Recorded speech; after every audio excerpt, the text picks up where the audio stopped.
J'ai un message ce soir. Le titre, c'est « La gloire de la dernière maison ». Tu vas répéter avec moi « La gloire de la dernière maison ». Dis-le encore, « La gloire de la dernière maison ». Dis-le encore, ça va entrer. « La gloire de la dernière maison ». Je veux que quand tu sortes d'ici, tu te souviennes de quel message tu as reçu. C'est très important.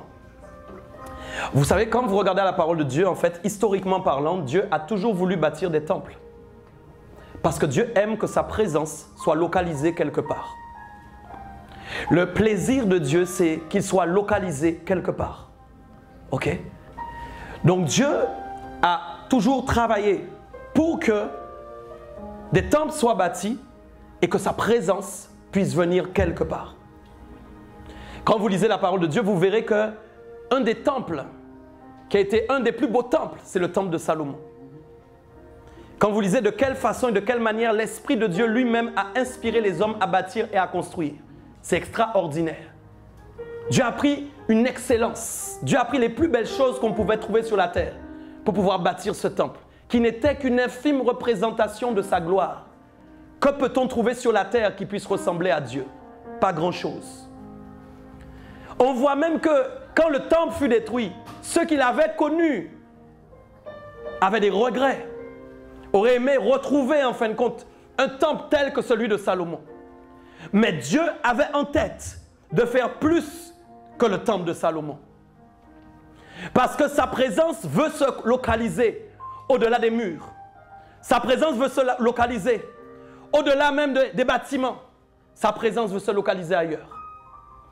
Et donc, il y a un texte par lequel je vais commencer ce soir qui est très important pour moi. On va le lire ensemble. Alléluia. Agé 2, versets 6 à 9. Je vais lire la parole. Il est dit, « Car ainsi parle l'Éternel des armées. Encore un peu de temps, et j'ébranlerai les cieux et la terre, la mer et le sec. J'ébranlerai toutes les nations. Les trésors de toutes les nations viendront, et je remplirai de gloire cette maison, dit l'Éternel des armées. » Dis avec moi encore un peu de temps. Vous savez qu'il reste peu de temps? Ok. Ce texte est prophétique. Écrit, vous n'étiez même pas encore né. Dieu disait qu'un temps allait arriver où même les nations allaient perdre leurs richesses et que les richesses qu'il y a dans ce monde allaient revenir à Dieu. Il dit au verset 8, « L'argent est à moi et l'or est à moi. » Ce n'est pas un problème pour Dieu. Et verset 9, « La gloire de cette dernière maison sera plus grande que celle de la première, dit l'Éternel des armées. Et c'est dans ce lieu que je donnerai la paix, dit l'Éternel des armées. » J'aimerais vous dire quelque chose par là qui est très important. Dieu veut localiser sa présence quelque part pour une raison, oh mes amis, essentielle. C'est pour que la paix réside dans ce lieu. C'est pourquoi vous devez comprendre que la présence de Dieu n'a qu'un seul objectif, c'est de vous faire obtenir une paix qui surpasse toute paix dans le monde. La paix est l'élément essentiel que Dieu peut utiliser pour te rendre inébranlable. Quand quelqu'un a la paix qui vient du ciel, quelles que soient les épreuves par lesquelles il va passer, personne ni rien ne pourra le faire bouger. Pourquoi? Parce que Dieu cherche ta constance. Ta constance dans ta manière de parler, ta constance dans ta manière d'agir, mais ta constance aussi qui est liée aux promesses que tu as faites à Dieu. C'est pourquoi Dieu explique bien que le sage réfléchit avant de parler. Avant de faire une promesse à Dieu, vous devez avoir évalué ce que vous allez lui dire et si vous êtes capable de tenir la promesse que vous allez donner. Dieu n'aime pas entendre des promesses qui sont faites et que nous puissions les annuler nous-mêmes par la suite. Ça fait de nous des menteurs, car jamais Dieu a déclaré une promesse pour toi pour qu'elle ne s'accomplisse pas. Si elle ne s'est pas accomplie, il y a deux raisons. C'est soit tu t'es trompé, c'était pas sa voix, ou soit c'est une promesse que tu verras s'accomplir seulement au ciel. C'est pourquoi il est dit dans Hébreu que les héros de la foi, certains ont vu leur promesse de loin parce qu'ils sont montés dans le ciel. Peut-être toi aussi ça t'arrivera. Mais si c'est une promesse de Dieu, même si tu ne la vois pas s'accomplir sur la terre, elle restera dans ton cœur parce qu'elle est connectée au ciel. C'est pourquoi une promesse du ciel, personne ne peut l'annuler. Personne ne peut l'annuler. Personne. Donc il dit, il y a une chose, là où sa présence est quelque part, sa paix est quelque part. Vous savez, quand la parole de Dieu nous explique, est-ce que Jésus va encore trouver de la foi sur la terre? écoutez-moi bien, si je ne trouve pas de foi sur la terre, c'est que ma présence n'est plus localisée quelque part. Vous savez, je peux habiter dans la maison de quelqu'un, mais que je ne fasse jamais de bruit et qu'on ne m'entende jamais. Certaines personnes habitent dans des maisons, les voisins sortent, ils entendent que cette personne est morte et ils disent « Ah bon, Tenio Moun t'es arrêté là ?» Je ne sais pas si quelqu'un a compris. Je suis en train de dire que la présence de Dieu peut habiter en quelqu'un, mais qu'on ne le sache jamais. Et ça, c'est grave. Parce que le moyen que Dieu a trouvé pour faire savoir que sa présence est quelque part, c'est de vous donner une paix qui surpasse toute paix dans le monde. C'est ce qui vous rend inébranlable et c'est ce qui crée en vous la manifestation de la foi parfaite que vous pouvez transférer dans la vie des gens à cause de votre témoignage. Il n'y a pas de témoignage possible pour quelqu'un qui n'est pas en paix. Quelqu'un qui est angoissé, quelqu'un qui a peur, quelqu'un qui subit, quelqu'un qu'on terrasse tout le temps, quelqu'un qui dit qu'il croit en Dieu, mais que dès qu'il y a quelque chose qui ne va pas, il a peur, il n'est pas un témoignage de foi. Il est un témoignage d'incrédulité. Je ne suis pas venu te juger, je ne suis pas venu te condamner, mais je suis venu activer quelque chose en toi que tu n'avais pas avant d'entrer et que tu vas recevoir en sortant ici. Il y a des gens, je brise les peurs, je brise les angoisses, je brise les troubles dans le nom de Jésus.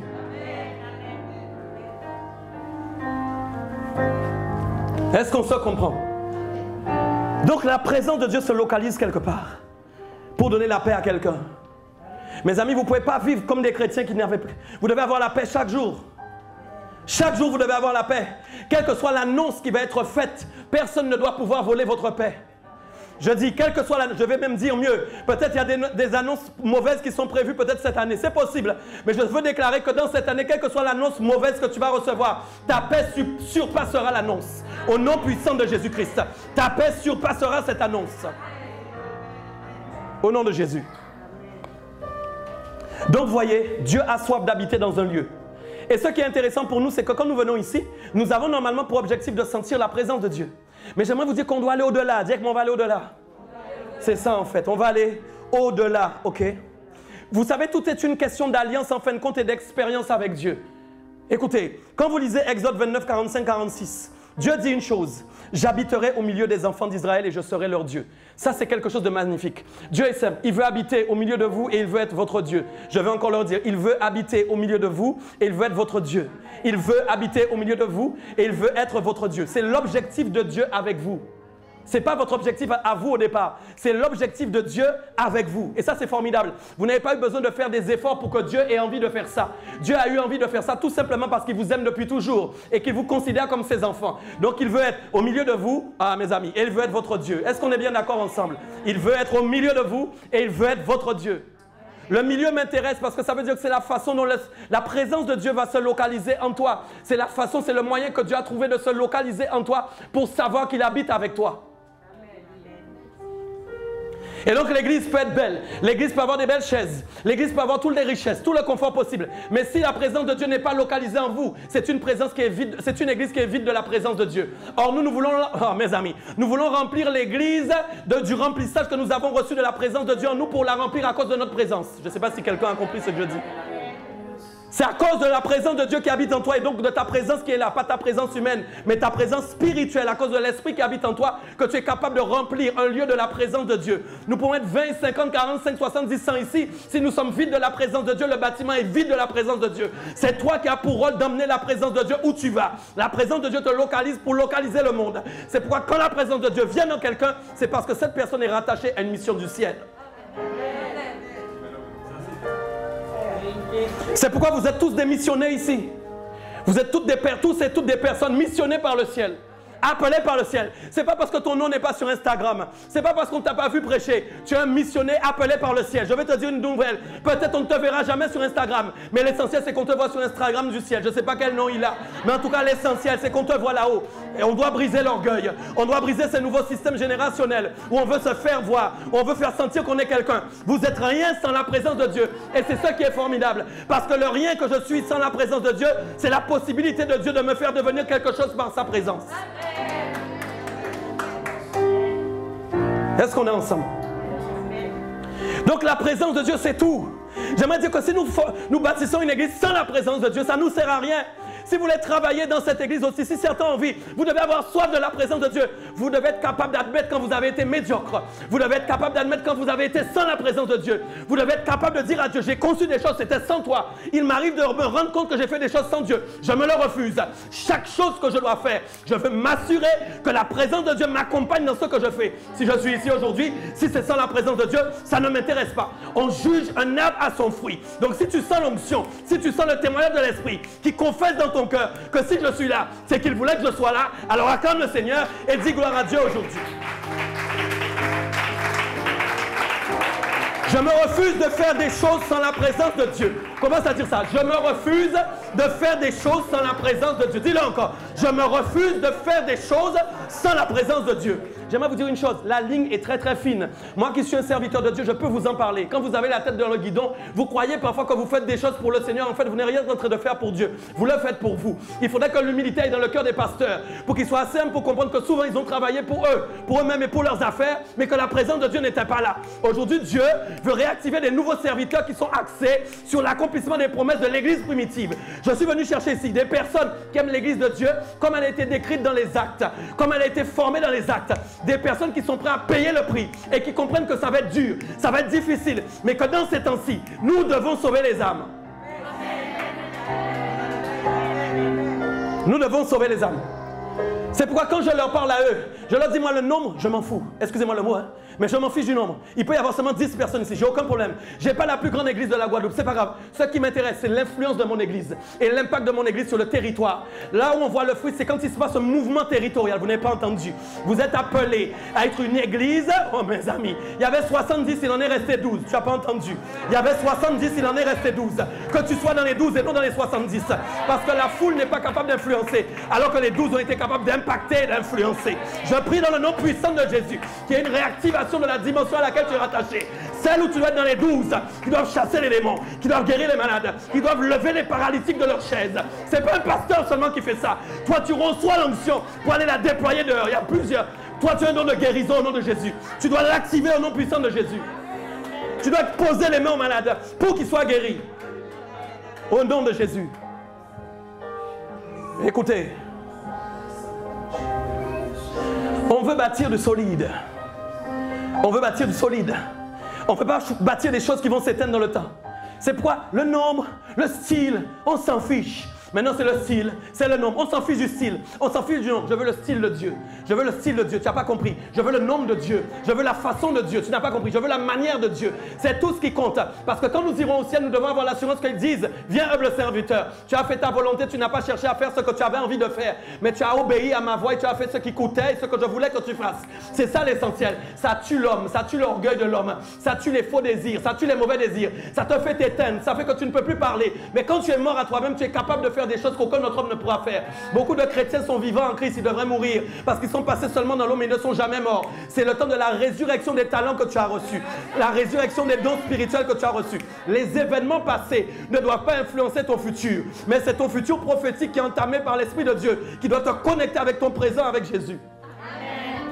Désolé, je parle un peu vite parfois, mais quand je suis comme ça, c'est comme ça.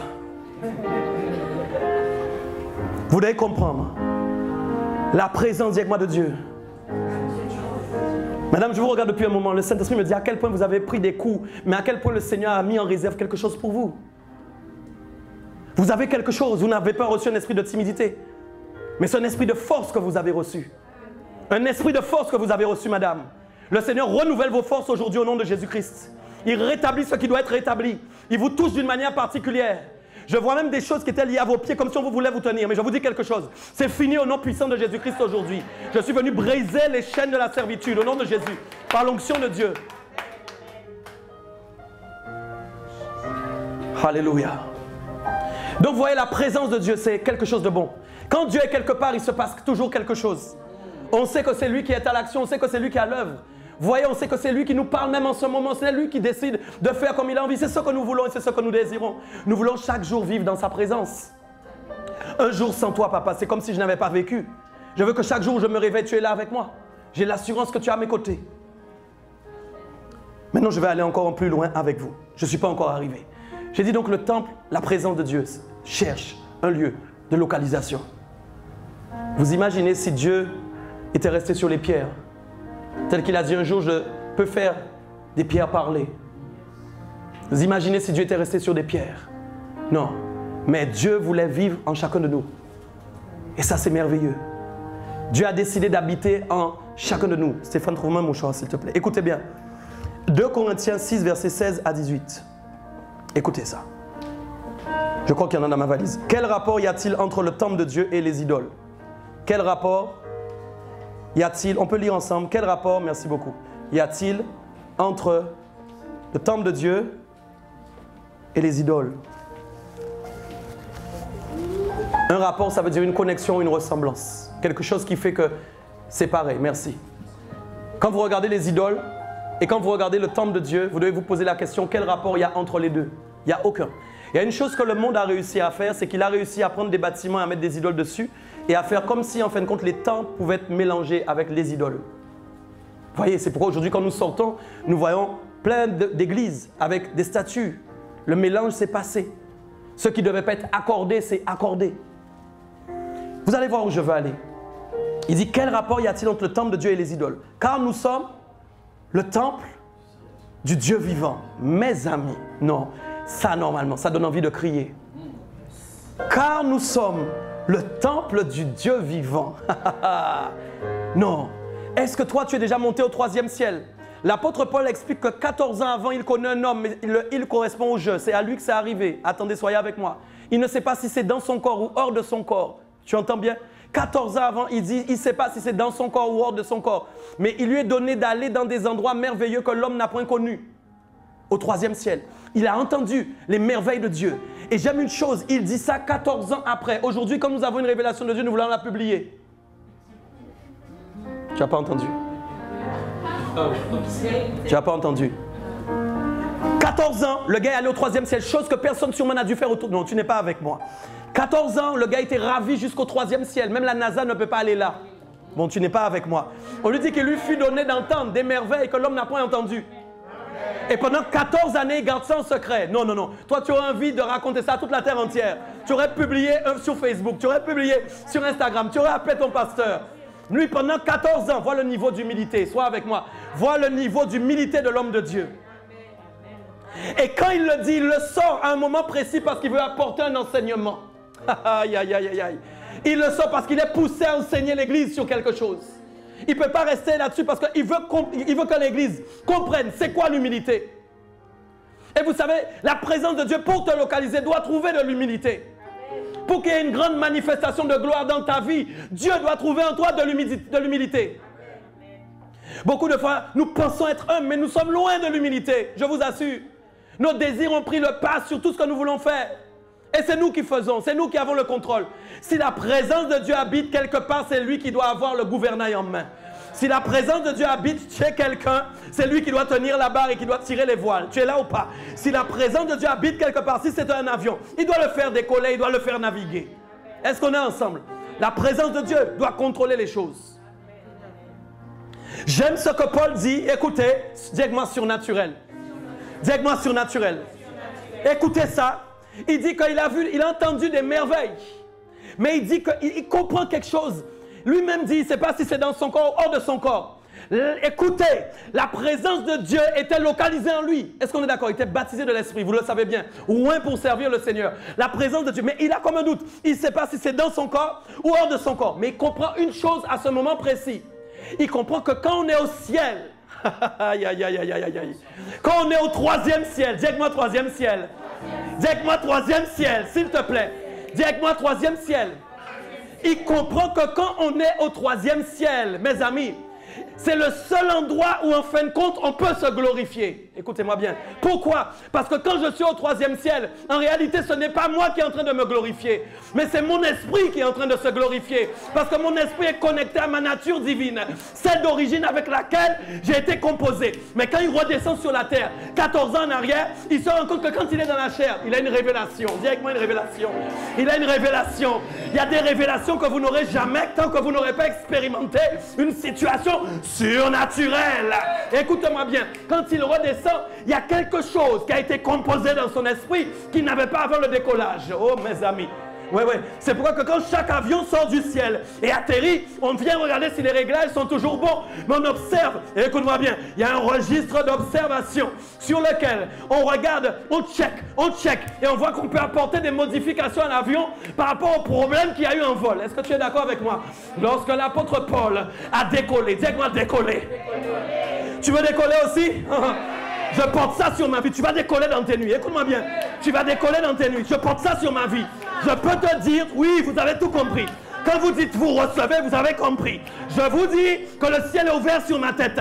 La grâce qui m'accompagne crée des choses exceptionnelles dans le prophétique et dans le monde surnaturel. Je peux le voir. Le ciel est ouvert maintenant. Je peux vous dire qu'il y a des choses auxquelles vous ne vous attendez pas qui vont tomber dans vos vies. Et je ne le dis pas pour faire joli. Je ne le dis pas pour faire joli. Je ne le dis pas pour faire joli. Quand l'homme de Dieu descend, il redescend avec une nouvelle checklist. Et sa mentalité a changé. Quelque chose qu'il n'avait pas compris. Il le comprend autrement. Il dit voilà, au ciel, j'ai compris que je peux me glorifier. Parce que j'ai plus de corps de chair. Tu as compris? La présence de Dieu n'a plus besoin de chercher un lieu d'habitation ou un lieu de localisation. Car le troisième ciel est notre localisation. C'est ton esprit qui cherche la localisation. C'est plus l'esprit de Dieu qui cherche la localisation. J'aimerais te dire que l'esprit de Dieu est en train de localiser plusieurs personnes dans cette salle ce soir. L'onction de Dieu est là ce soir pour établir des nouvelles choses en vous. Écoutez. Donc quand il descend, il revient avec une compréhension. J'ai compris maintenant que maintenant l'Esprit de Dieu est localisé en moi. C'est plus moi qui suis, écoutez, ça a changé. C'est lui qui est localisé, ça a changé. Voilà, j'aurais aimé rester là-haut. Mais il y a une chose que j'ai compris. Je ne peux me glorifier que de mes faiblesses. Aïe, aïe, aïe, aïe, aïe, aïe, aïe, aïe. J'ai compris que sur la terre, je ne peux me glorifier que de mes faiblesses. Aujourd'hui, on veut vous prêcher un faux évangile dilué. Où on vous prêche, vous êtes les plus forts, vous êtes les meilleurs, vous n'allez jamais tomber. Je serai toujours debout. Eh oui, ce sont des bêtises. Des bêtises. Tu vas tomber. Tu auras des échecs. Tu auras des difficultés. Mais si tu es sincère, si tu es authentique, si tu es véritable, tu vas te glorifier de tes erreurs. Tu vas te glorifier de tes échecs. Tu vas te glorifier de tes faiblesses. Tu vas te glorifier de tes difficultés. L'onction de Dieu va être réapprovisionnée. À partir du moment où tu vas commencer à comprendre ces principes et où tu vas les mettre en place dans ta vie, il y a quelque chose au niveau réapprovisionnement. Tu n'as pas entendu. Il faut savoir pourquoi on doit se glorifier. Les gens chantent de gloire en gloire. Eh oui, et quoi? Mais de gloire en gloire, de gloire en gloire. Et oui. Et où est ta faiblesse glorifiée? De quoi tu te glorifies? Réellement, les gens chantent sans savoir de quoi ils doivent se glorifier. Je suis venu vous apprendre quelque chose à tous. Vous serez peut-être fâchés avec moi parce que vous n'avez jamais entendu ça. C'est de vos faiblesses dont vous devez vous glorifier. C'est de vos échecs dont vous devez vous glorifier. J'ai envie de dire, si tu as eu beaucoup d'échecs, c'est qu'il y a une grande gloire qui vient. Parce que tu vas... Voilà. C'est seulement quand on voit les miracles. Ah oui, c'est la gloire, les miracles. Ah, c'est la gloire. L'argent est tombé sur mon compte, je ne sais pas. C'est la gloire, ah, c'est la gloire. Ah, c'est glorieux. J'ai donné 10 euros, j'ai reçu 100 euros. Eh oui, quelle erreur et hérésie. Peut-être si tu t'étais glorifié de tes faiblesses, tu aurais reçu 10 000. Tu t'es toi-même tu as arrêté toi-même une bénédiction qui était prévue à cause d'une fausse bénédiction qui faisait du bien à ton âme et à ton cœur parce que ta chair désirait entendre ça. Mais le vrai évangile pur, net, oh mes amis, sans fioriture, c'est pas ça qu'on prêche à l'église. On prêche à l'église que parfois il y aura des pauvres et ils mourront pauvres. C'est la vérité. Mais ils iront au ciel quand même. C'est pas ton statut social ni ta richesse qui fait que tu vas au ciel. Tes faiblesses sont des moyens d'acheter des appartements au ciel. J'ai dit quelque chose à quelqu'un. Tes faiblesses sont des appartements. En réalité, j'ai une parole pour toi. Tu es un gestionnaire de patrimoine. Et tu as des biens immobiliers que personne n'a vu. Chaque faiblesse que tu as, c'est un bâtiment que tu as conçu dans le ciel. Oh.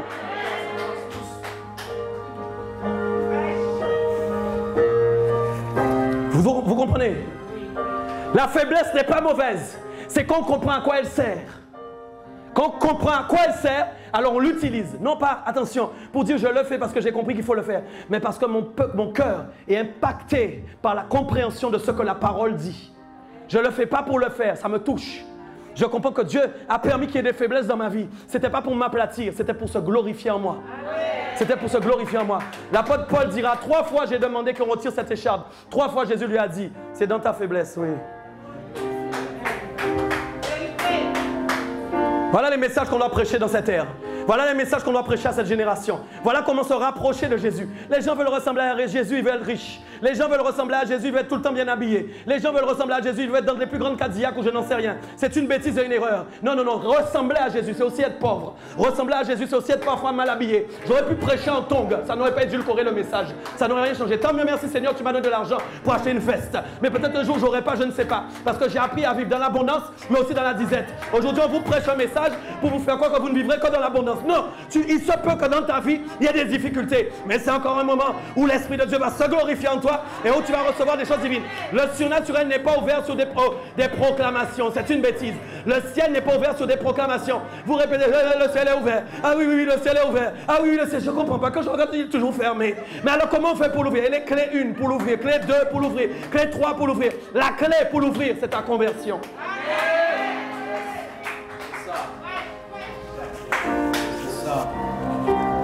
La clé pour l'ouvrir, c'est ta conversion. Voilà pourquoi on ne m'aime pas.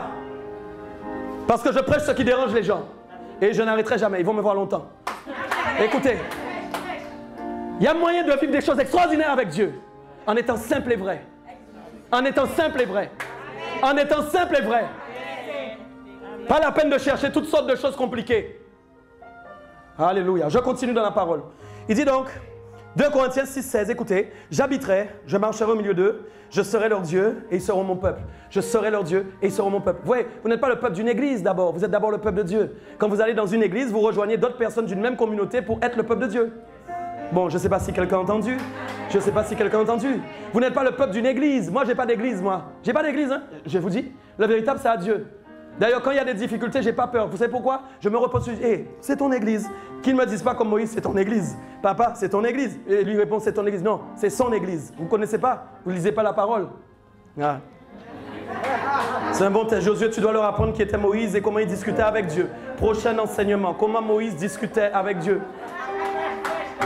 Et oui, parfois il disait, c'est ton peuple. Dieu disait, c'est ton peuple. Moïse disait, c'est ton peuple. Non, c'est ton peuple.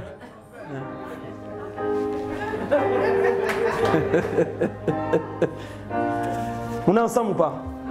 Ok, regardez bien. J'habiterai, je marcherai au milieu d'eux, je serai leur Dieu, ils seront mon peuple. C'est pourquoi sortez du milieu d'eux et séparez-vous. On est ensemble? Sortez du milieu d'eux. Mais non, mon message est loin d'être fini. Hein. Sortez du milieu d'eux et séparez-vous, dit le Seigneur. Voilà le gros problème que nous avons aujourd'hui. Si la présence de Dieu vous localise, c'est parce qu'elle veut créer une séparation.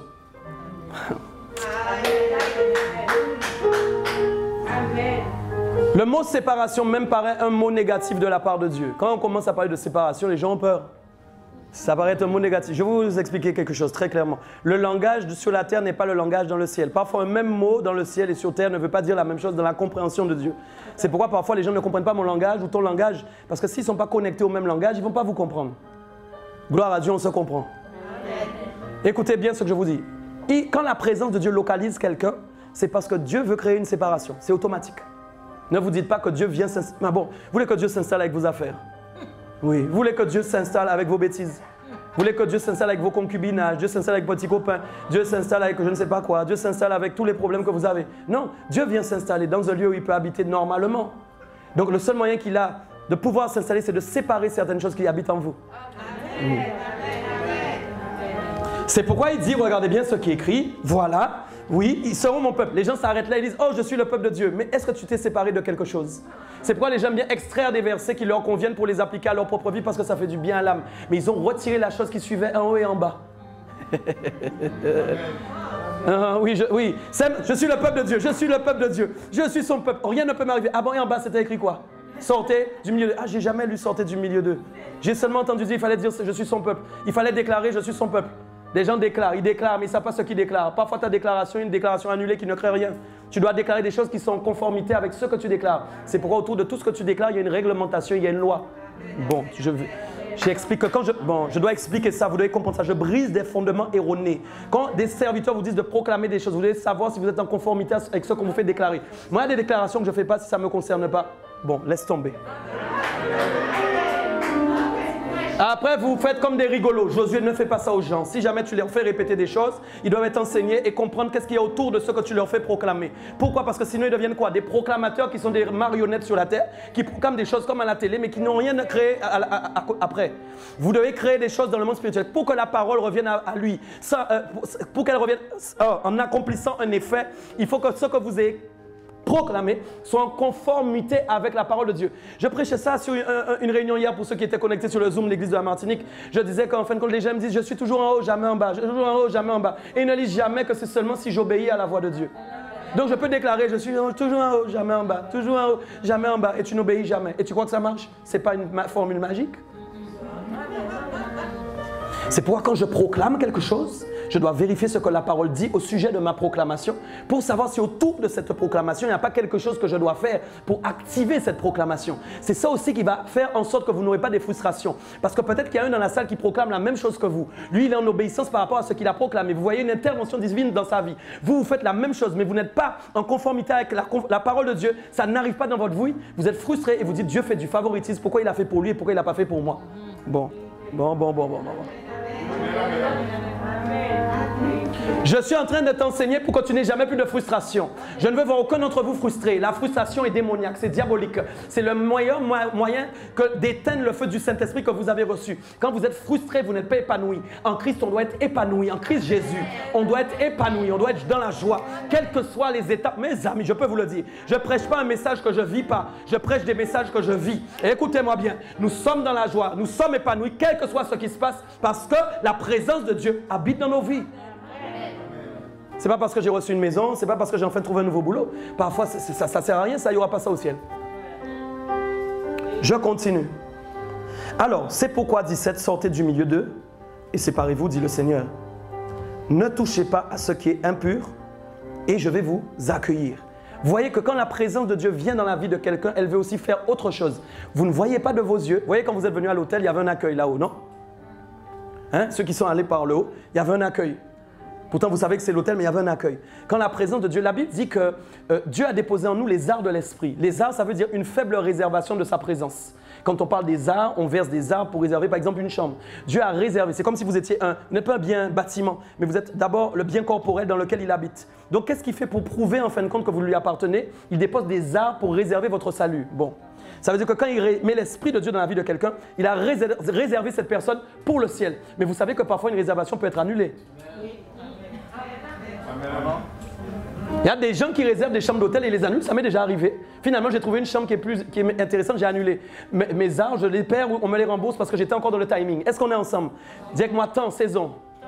Temps, saison, voilà. C'est pourquoi Dieu t'a donné un temps de vie. Bon, mes amis, c'est pourquoi Dieu t'a donné un temps de vie par rapport aux arts qu'il a versés au niveau de ta réservation pour que pendant ce temps, en fin de compte, tu fasses en sorte que la réservation soit soldée et que tu sois acquis réellement par Dieu et que tu sois sûr d'entrer au ciel. Beaucoup de gens pensent qu'ils ne peuvent pas perdre leur salut. C'est une erreur et une hérésie totale. Je suis venu vous annoncer que le baptême d'eau n'est pas une assurance d'être rentré au ciel. Parce qu'en Apocalypse, il dit dehors les enchanteurs, dehors les voleurs, dehors les menteurs, dehors les impudiques. Ça veut dire que pourtant ils se sont baignés dans l'eau, mais ils ont fait des choses qui n'étaient pas à la gloire de Dieu. Je suis en train d'apprendre à l'église quelque chose afin que vous ayez votre salut acquis en permanence. Tu dois le cultiver. Alors j'ai dit tu es réservé, c'est pas encore soldé. Quand il y a une réservation, on inscrit ton nom dans le registre de l'hôtel. Hein, Eliane, c'est bien ça, je ne me trompe pas. Sur un poste informatique, elle va taper, elle va réserver. Elle travaille dans un hôtel et elle va réserver votre nom. On est là ou pas? Mais si jamais il y a une annulation, votre nom disparaît ou pas? C'est pourquoi parfois le nom de quelqu'un peut être inscrit dans le livre de vie, mais il peut aussi être effacé. Bon.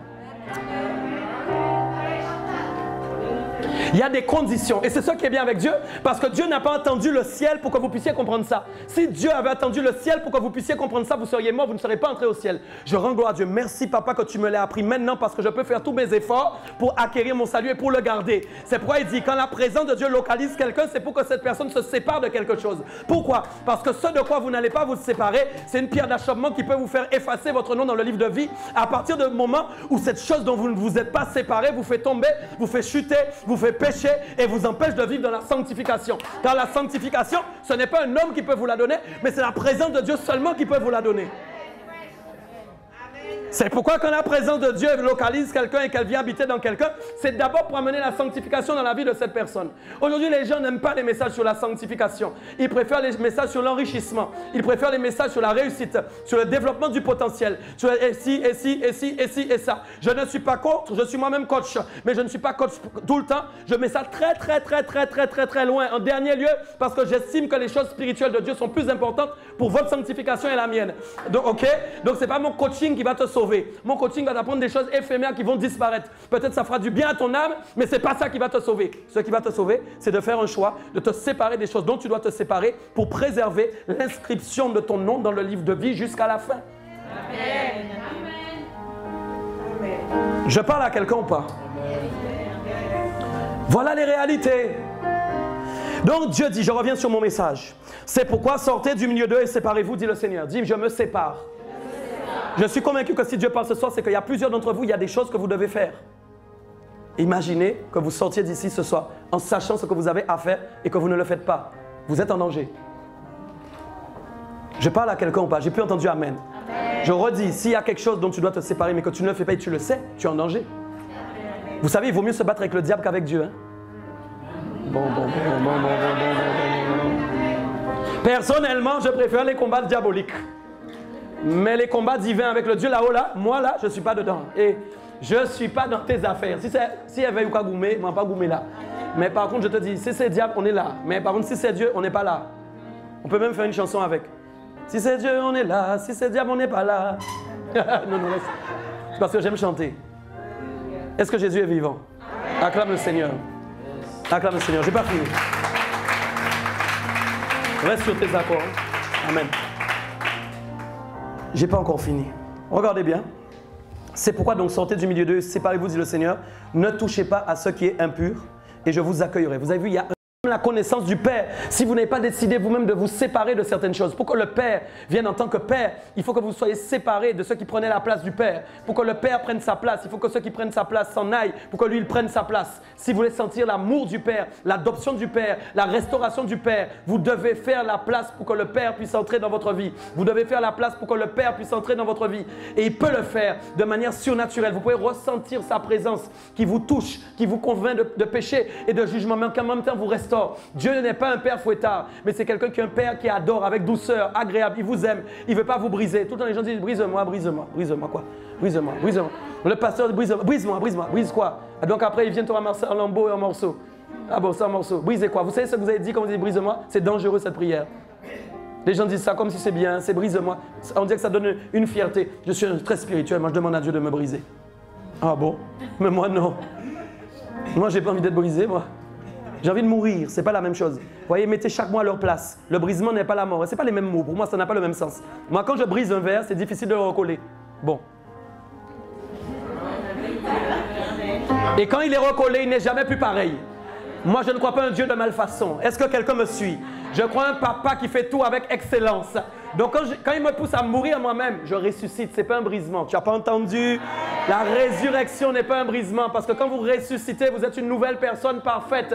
Ce n'est pas des morceaux qu'on a recollés qui peuvent se casser à tout moment. C'est pourquoi le brisement est dangereux. Parce que quand vous vivez un brisement et que vous avez l'impression que ça s'est fait, en fait, quand on vous a recollé, vous vous brisez à nouveau. Pourquoi? Parce qu'il y a des faiblesses et des failles dans les choses qu'on a recollées. Mais quand vous avez ressuscité, il n'y a pas de faille en vous. Pourquoi? Parce que vous êtes converti réellement et que vous êtes ressuscité en Christ. On ne le voit pas encore, mais Christ en vous, c'est l'espérance de la gloire qu'on ne voit pas encore. Mais la gloire de Dieu habite en vous et la divinité habite en vous. Vous êtes vous-même le soleil resplendissant du monde, le sel de la terre et la lumière du monde. Amen.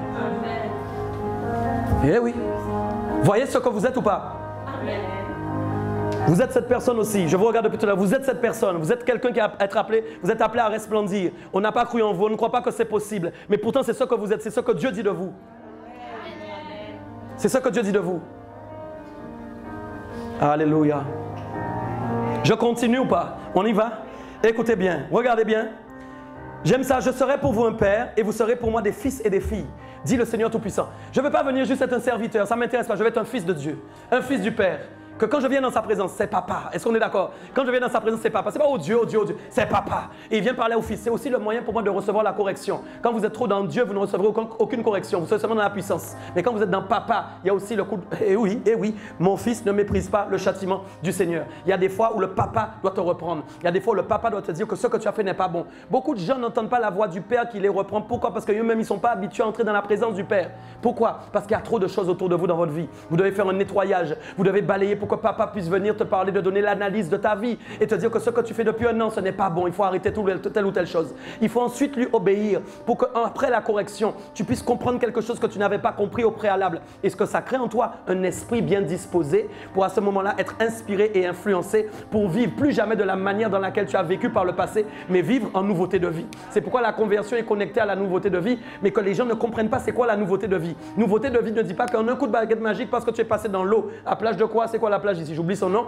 Voilà, la Française. Oui, j'étais à la Française, je suis baptisé, beaucoup de problèmes. Mais qu'est-ce qui se passe? Je n'ai pas l'impression d'être nouveau. Pourquoi? Parce que ta conversion n'a pas été profonde et authentique. Tu n'as pas accepté de mourir à toi-même. La première chose, quand quelqu'un meurt, normalement, il doit démontrer qu'il s'est séparé de la chose qui le tuait.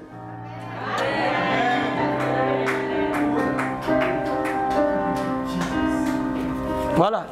Il doit démontrer qu'il s'est séparé de la chose qui le tuait. Vous savez la première chose que j'ai fait quand je me suis converti? Je me suis séparé d'une femme avec qui j'étais depuis 8 ans. Voilà la première chose que j'ai fait. Vous voyez pourquoi?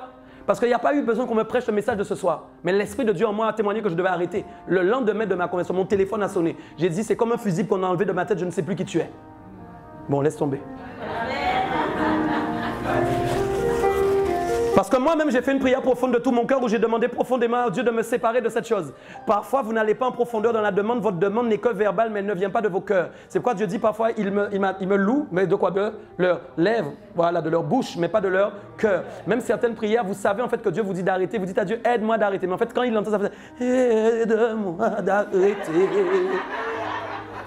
Donc ça ne fonctionne pas. Mais quand il est temps, aide-moi d'arrêter avec ça. J'en ai marre maintenant, je ne peux plus. Là maintenant il va intervenir. Parce qu'il voit en fait qu'il y a une cohésion entre ce que tu dis et la profondeur de la demande de ton cœur. C'est pourquoi on ne trahit pas Dieu. Il n'y a pas possibilité de le couillonner ni de le trahir. Pourquoi? Parce qu'en fait quand tu pries, c'est réellement si ton cœur veut ça. Mais si ton cœur ne le veut pas, il ne pourra pas intervenir à cause de ta prière. C'est pourquoi en fait quand il y a des prières d'exaucement qui ne sont jamais des exaucements, parce qu'en fait ce que vous demandez, vous ne le demandez pas réellement de tout votre cœur.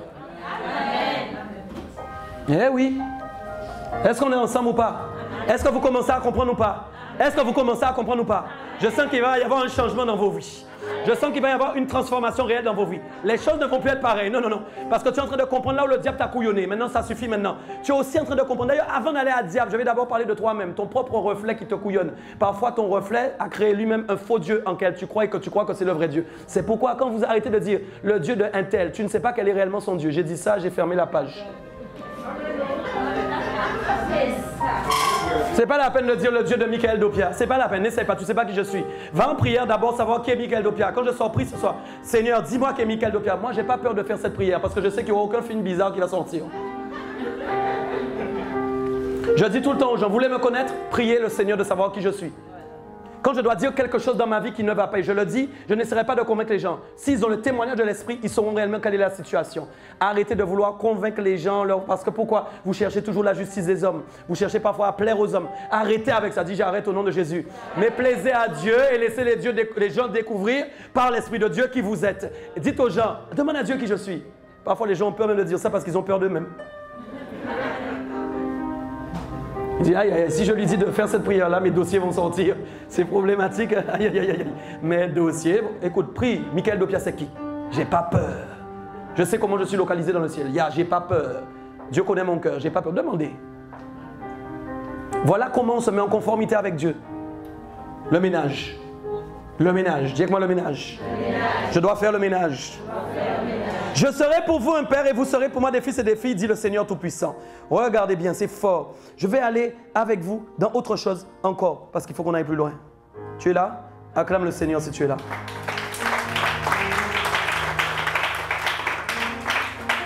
Amen. Je vais parler avec vous d'un point, souffrir de l'injustice. C'est très important. Quelle heure il est là, s'il te plaît? Bon. Ouais. C'est bon? Ok. Je vais vous parler de quelque chose d'important. Souffrir, écoutez bien, l'injustice. Je vous donne une clé. Pourquoi la présence de Dieu vous localise? C'est pour vous apprendre à souffrir. Aïe, aïe, aïe, quel message bizarre. C'est quoi ça? La présence de Dieu, moi j'ai cru que c'était pour l'adorer. La présence de Dieu, moi j'ai cru seulement que c'était pour être béni. Mais non, la présence de Dieu te localise pour t'apprendre à souffrir. Parce que la première base fondamentale de Christ, c'est la souffrance. Bon, laisse tomber. Eh ouais, eh ouais, eh ouais. La base de Christ, c'est la souffrance. La base de Christ, c'est la souffrance. Et vous voulez la présence de Dieu vous localise pour d'autres choses. Apprenez la souffrance et vous aurez les autres choses. Eh oui. Pour avoir d'autres choses, il faut avoir la première chose. J'ai aimé ça, j'ai appris à souffrir. J'aime souffrir. Il n'y a pas de problème. Ah mon Dieu, c'est dur à dire. Tu peux le dire, j'aime souffrir? Il faut que tu apprennes. Eliane m'a dit non. Mes amis, oui, Paul a dit, j'aime ça. C'est vrai. Vous devez aimer ça. Amen.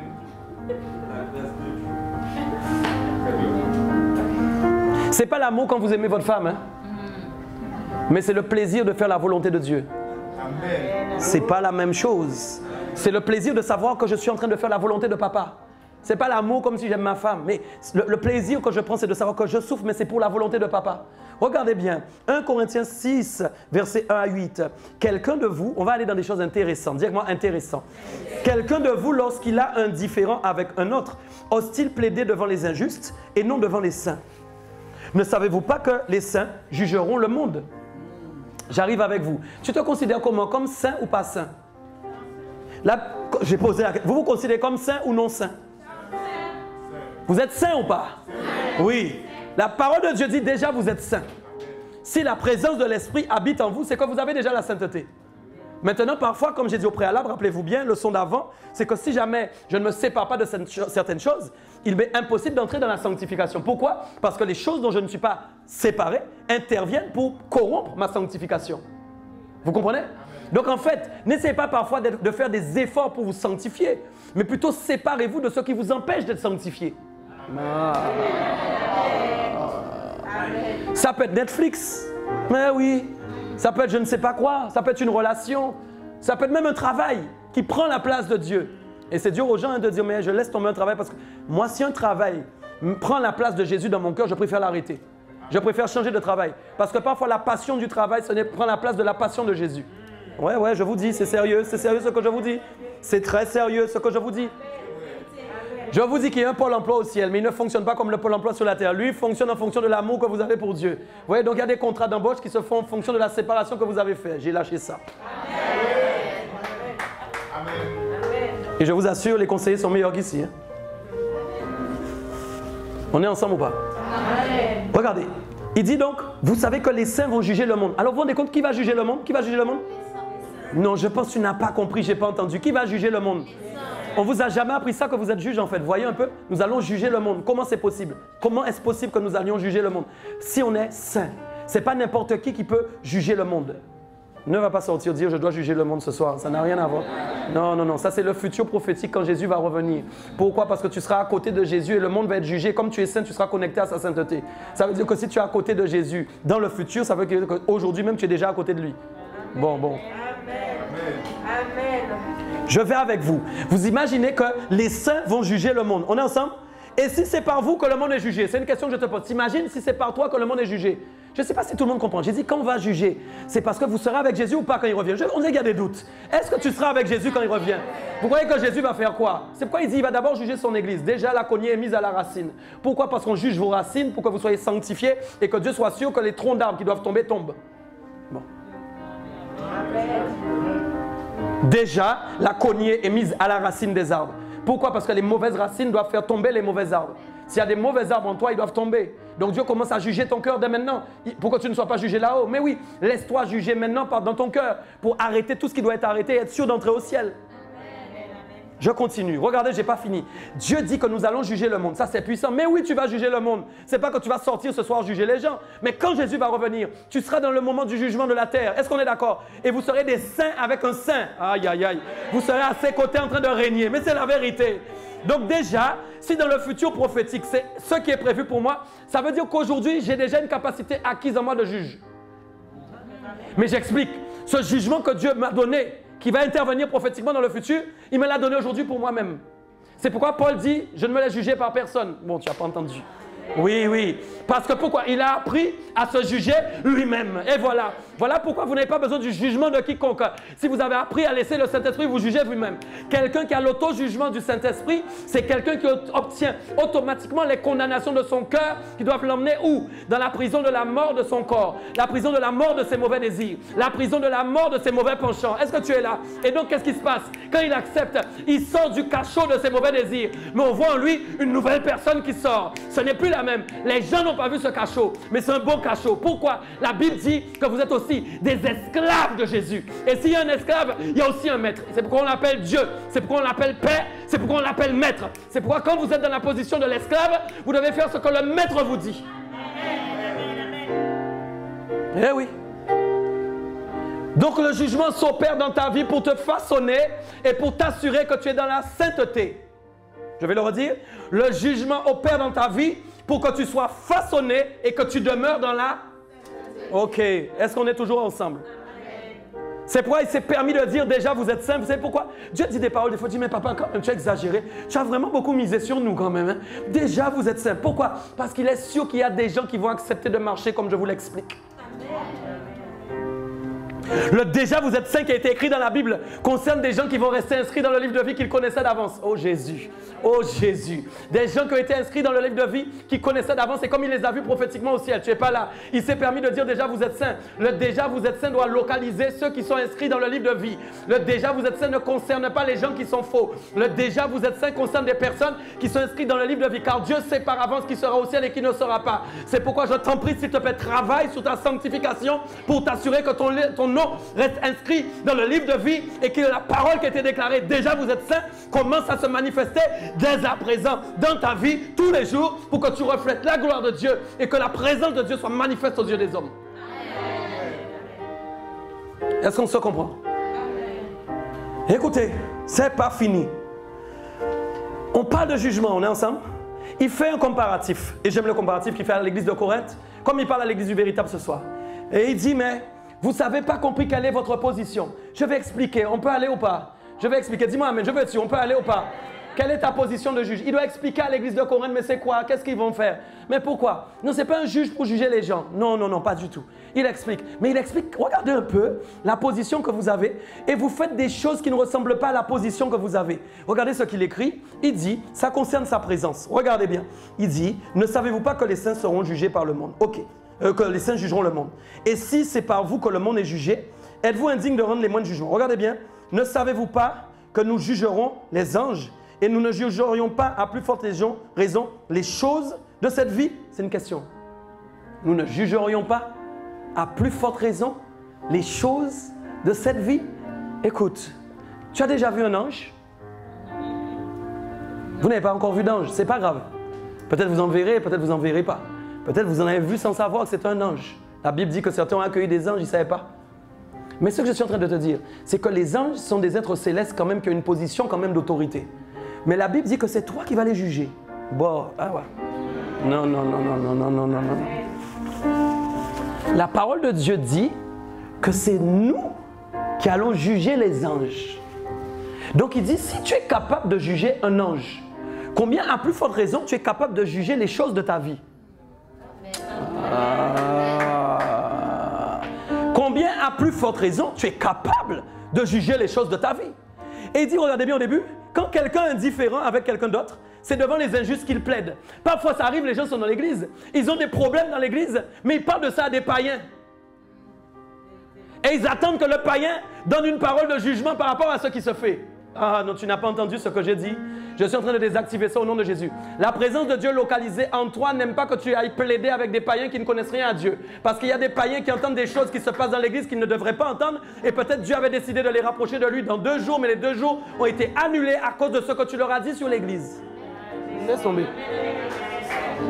On m'a dit qu'il y a une émission en Martinique carrément qui est liée. Le thème, on m'a dit, le thème, c'est parler de quoi encore? Des pratiques magico-religieuses dans l'église. Ah mes amis, une émission dédiée à ça. Vous imaginez? Regardez comment, vous savez comment ils sont arrivés à ça? Des gens de l'église sont allés leur parler de ça. Je ne dis pas qu'il n'y a pas les pratiques, mais ce n'est pas aux médias de le traiter parce qu'ils n'ont pas l'onction de Dieu. C'est à vous de le traiter.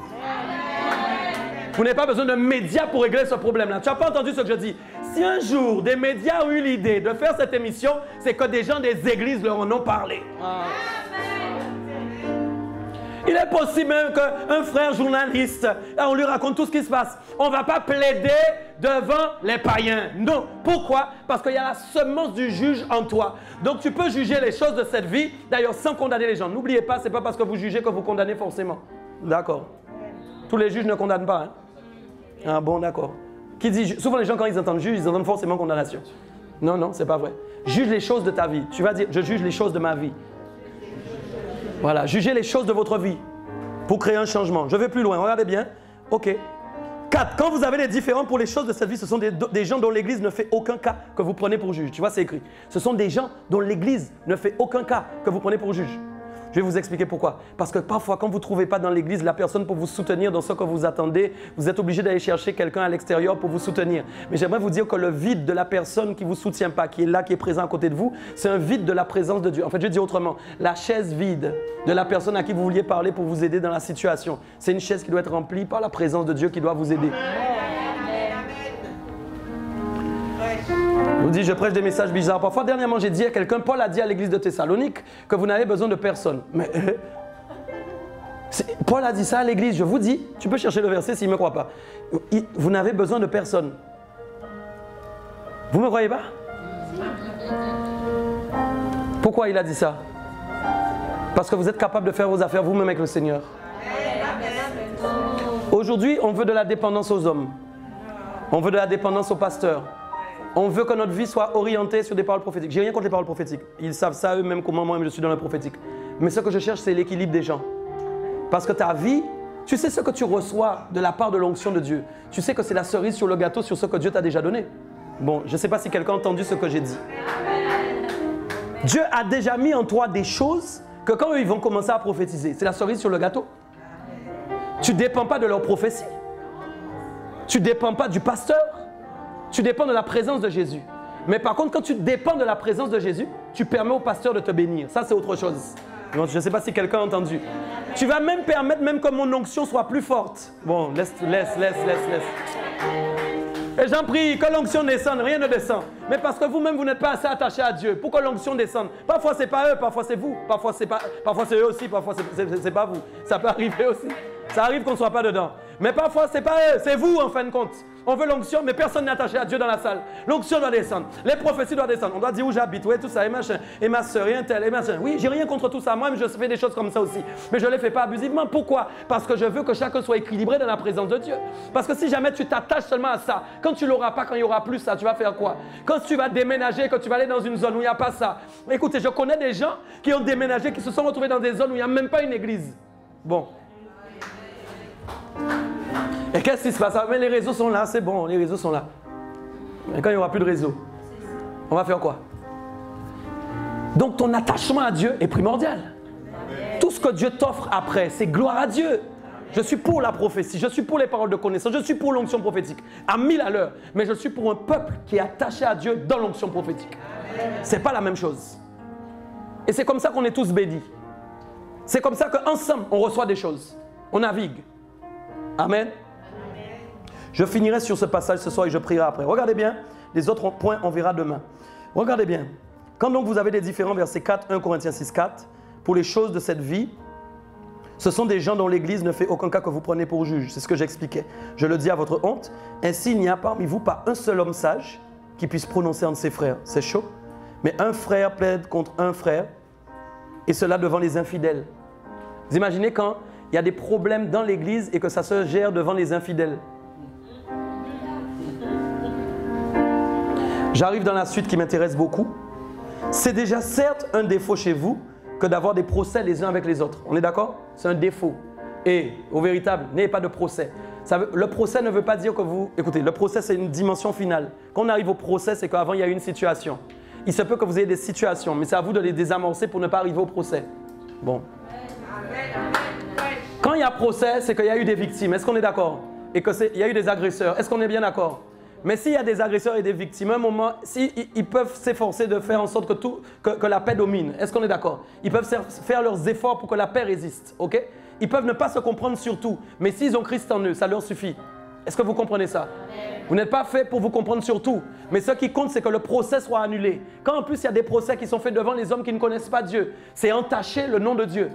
Bon. Voilà ce qui se passe maintenant sur les réseaux sociaux. Quelqu'un fait une bêtise et puis on déclare sur Internet. Allez, voilà, tel pasteur est tombé, il a fait ça. Quelle imbécilité. Les hommes voient, ils font le procès en ligne. Je ne vous dis pas des choses graves. Hein? Attention, ça c'est pas pareil. Il y a des gens qui font n'importe quoi. Mais il y a des choses qui n'ont pas à mettre, on n'a pas à les mettre à la télévision. Est-ce que vous comprenez ça? Il y a des choses, parfois votre télévision, c'est votre bouche et vos yeux. Il n'y a pas à le faire. Il faut être sage avec les choses de Dieu. Écoutez la fin, c'est important. J'aime la fin. Donc, c'est déjà certains défauts chez vous que d'avoir des procès les uns avec les autres. Pourquoi ne souffrez-vous pas plutôt quelque injustice? Voilà ce qui m'intéresse. Pourquoi ne souffrez-vous pas plutôt quelque injustice? Pourquoi ne vous laissez-vous pas plutôt dépouiller? Mais c'est vous qui commettez l'injustice et qui dépouillez, et c'est envers les frères, etc. Vous voyez, il pose une question. En fin de compte, quand quelqu'un souffre l'injustice, c'est un autre verbe qui prend la place du mot injustice, dépouiller. Donc ça veut dire, on va être simple, ça veut dire que la parole de Dieu m'appelle à me dépouiller. C'est vrai ou pas? On dit que vous n'êtes pas sûr. Est-ce que la parole de Dieu vous appelle à vous dépouiller?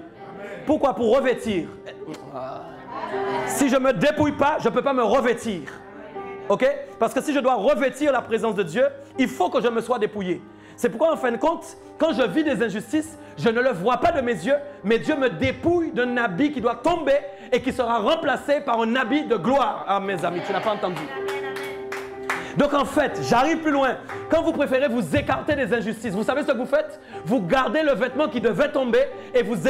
Elle l'a dit, la servante a dit, il y a un manteau qui doit venir. Mais oui, mais écoute-moi bien, si le manteau tombe et qu'il y a déjà un manteau. Je dis encore, comme j'ai dit au début du message, ce n'est pas toute proclamation qui va faire que tu es connecté. Mais si le manteau tombe réellement, si le manteau tombe quelque part ce soir, il faut qu'il trouve quelqu'un qui s'est dépouillé. La parole de Dieu enseigne que le moyen de se dépouiller, donc de se déshabiller spirituellement, c'est de souffrir l'injustice. Et voilà. Beaucoup de chrétiens ne veulent plus souffrir l'injustice. Ils veulent seulement vivre la justice. Et oui, voilà. C'est pourquoi souvent les gens aiment se faire justice eux-mêmes. Mais écoutez-moi bien. Il y a des fois où vous avez été voir le pasteur pour lui parler de quelque chose, ce n'était pas la peine. Il fallait souffrir l'injustice plutôt. Vous allez me dire, mais c'est trop difficile ça, c'est pas possible. Pourquoi? Qu'est-ce que vous avez gagné? Je ne parle pas des choses graves. J'aime bien mettre de l'équilibre dans ce que je dis. Je ne parle pas des choses graves. Si vous subissez des abus, des choses comme ça, c'est assez anormal. Je suis contre ça. Si un serviteur fait n'importe quoi avec vous, je ne sais pas, il vous dit de vous déshabiller ou autre, ça, vous devez refuser ça. Si vous dépouillez de votre argent, ça, vous devez arrêter ça. Ça n'a rien à voir. Je ne suis pas là dans ces sujets. Mais quand vous vivez des injustices de la vie, il y en a. Bon. Je vais aller encore avec toi. Quand tu vis une injustice, savais-tu que le Seigneur savait que ça allait arriver? Ah non, je vais reposer la question. Savais-tu que le Seigneur savait que cette injustice par laquelle tu vas passer, il savait que ça allait arriver? La question que je te pose, pourquoi il ne l'a pas arrêté? Est-ce qu'il y a quelque chose que Dieu ne peut pas faire? Est-ce qu'il y a quelque chose que Dieu ne peut pas stopper? La question que je pose à quelqu'un ce soir, pourquoi Dieu ne l'a pas fait? Parce qu'il respecte sa parole et qu'il sait que certaines injustices doivent te déshabiller pour qu'il t'habille. Alors, il doit les laisser se passer. Ce sont des tests que tu passes pour voir réellement si tu es vraiment un fils d'Abraham. La parole de Dieu dit que sa foi lui fut imputée à justice. Le mot justice en grec veut dire être agréable à Dieu. Ça veut dire en fait que quand on me dépouille à cause d'une injustice, je deviens agréable à Dieu. Et c'est parce que je suis agréable à Dieu que le manteau de gloire peut tomber sur moi. Beaucoup de gens ne reçoivent pas. Ils ne reçoivent pas l'onction qui leur est réservée parce qu'ils n'ont pas laissé l'injustice les travailler suffisamment. Il y a des injustices que vous avez loupées. C'était le bout de tissu d'un manteau qui devait composer un manteau total de la gloire de Dieu qui devait tomber sur vous.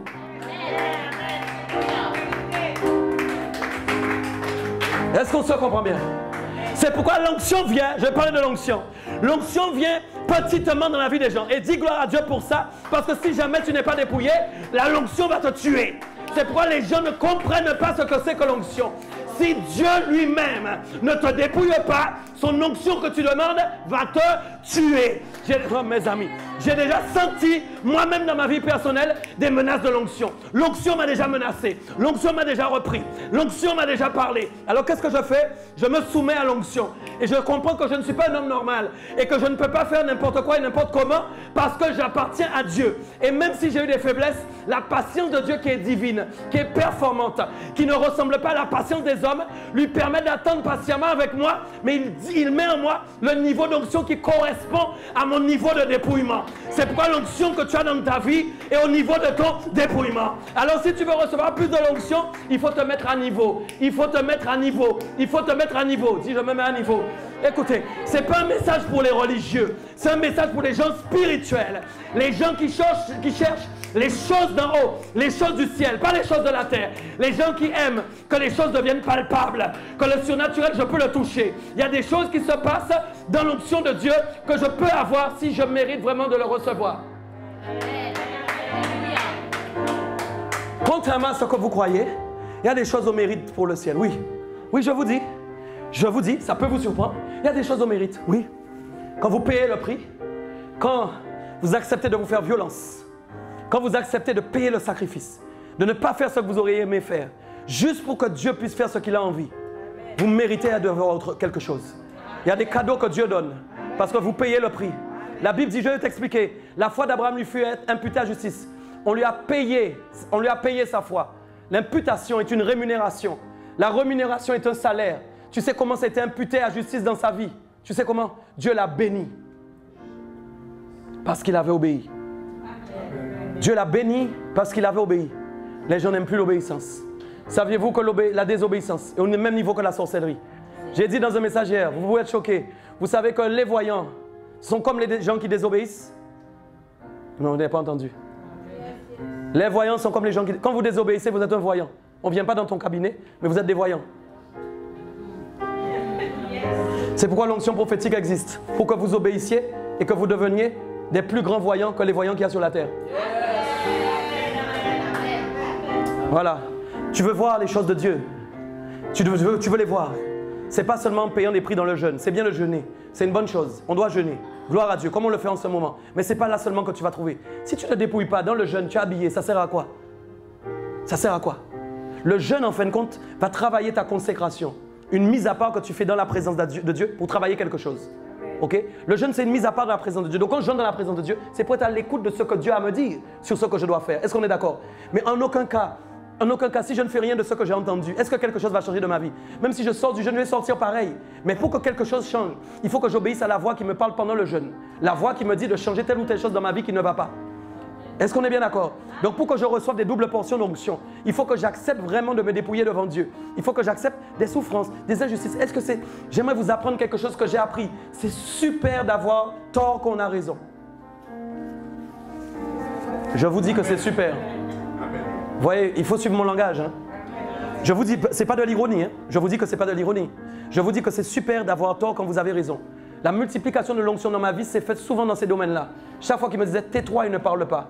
Je vous dis, le tais-toi que tu entends de Dieu alors que tu dois parler parce que tu as raison.